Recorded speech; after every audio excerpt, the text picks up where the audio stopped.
Tervehdys, olen Veli-Pekka Palsi Dapal Oy:stä. Teemme ohjelmistoja terveydenhuollon alalle. Seuraavaksi kerron, miten Dapal on valmistautunut kantapalveluihin.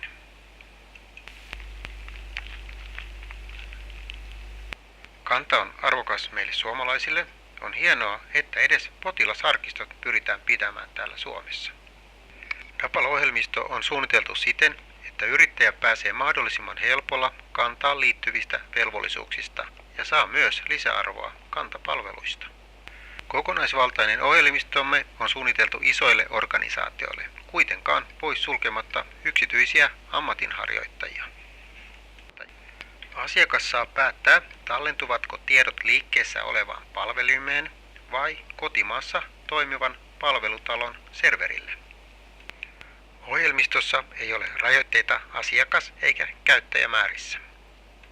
Vastaanottoa pitävän ammatinharjoittajan työkulussa ei ole juurikaan eroa siinä, pitääkö vastaanottaa jonkin yrityksen sisällä vai tehdäänkö se ammatinharjoittajan omissa tiloissa.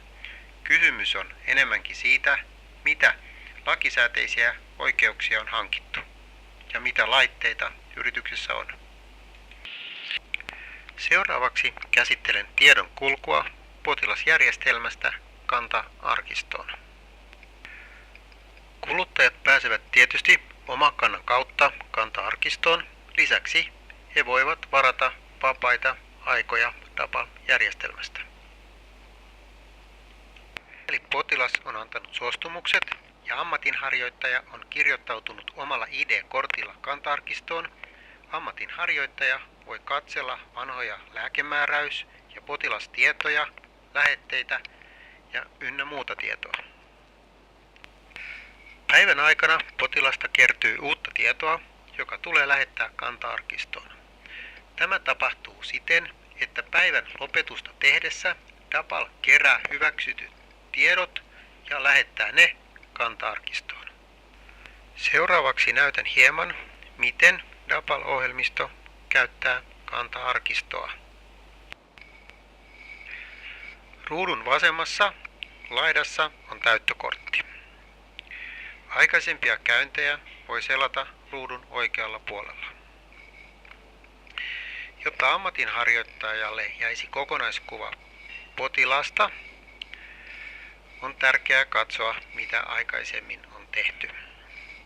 Aina tietoa ei ole omassa järjestelmässä, jolloin nyt uuden kanta-asetuksen kautta lääkärillä tai ammatinharjoittajalla on mahdollisuus käydä katsomassa vanhoja potilastietoja kannan kautta. Dapal-ohjelmassa tämä käy näppärästi painavalla kantapainiketta, jolloin päästään suoraan kanta-arkistoon, mikäli lääkäri on kirjautunut omalla ID-kortillaan ja potilaalta on suostumus. Uuden lääkkeen määrääminen on helppoa. Ohjelman täyttökortissa on lääkevalikko, joista voi lisätä uuden lääkkeen hiiren oikealla korvalla, jolloin ohjelma siirtyy Valvirasta poimittuun lääkerekisteriin. Sopivan lääkkeen voi hakea hakusanalla. Kun sopiva lääke on löytynyt, annostuksia, käyttöaikaa ja muita tietoja voi muuttaa ruudun oikeasta valikosta. Mikäli lääkäri haluaa lisäksi katsoa, onko lääkkeellä ollut sivuvaikutuksia tai onko lääkettä määrätty esimerkiksi jossakin sairaalassa, hän voi painaa kantapainiketta, jolloin se menee kantarekisteriin. Kun sopiva lääke on löytynyt, painetaan vain hyväksy lääke.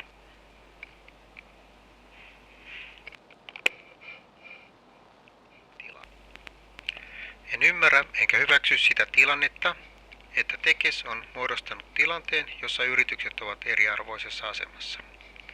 Toivon kovasti, että ne yritykset, jotka käyttävät tai ovat saaneet yhteiskunnan rahaa kantaprojektin tekemiseen, laittaisivat nyt nopeasti tulokset kaikkien veronmaksajien hyödyksi. Sanon nyt iloisesti heille, hopi hopi, koska tulokset nopeuttavat myös meidän aikatauluamme. Lopuksi näytän pienen tiivistelmän ohjelmastamme. Kuluttajille tarkoitettu nettiajanvaraus on nopea ja sen voi tehdä joko tabletilla, kännykällä tai normaalilla tietokoneella.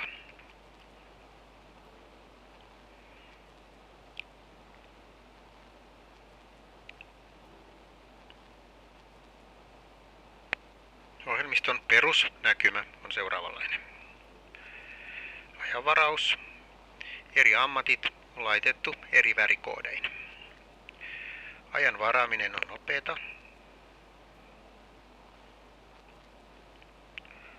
Ja lopuksi lähetetään viesti varatusta ajasta kuluttajalle. Siirrytään ammattikorttiin, jossa näkyy kaikki tulevat potilaat. Oikealla näkyy edelliset käynnit ja niiden tiedot. Kortin täyttö käy nopeasti. Paikalta voi selata vanhoja potilaskäyntejä.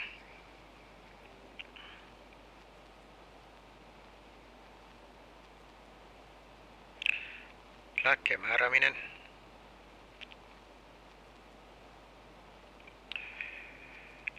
Kortin talletuksen jälkeen siirrytään palkkioihin. Jokaisella ammatinharjoittajalla on omat taksat, jotka on helppo poimia. Kun tämä on tehty, päästään maksuselvitysten tulostamiseen, lasiresepteihin. Lasireseptiä voi täydentää ennen tulostusta. Siirrytään muihin tulosteisiin, lähetteeseen. Haetaan sairaala. Täydentää puuttuvat tiedot ja tulostetaan potilasohjeita.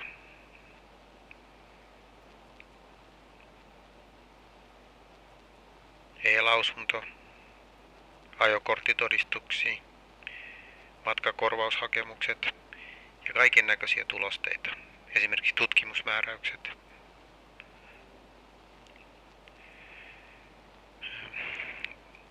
Kun kaikki on täytetty, tietysti yrittäjällä on erittäin tärkeä jälkimarkkinointi. Kiitos mielenkiinnosta.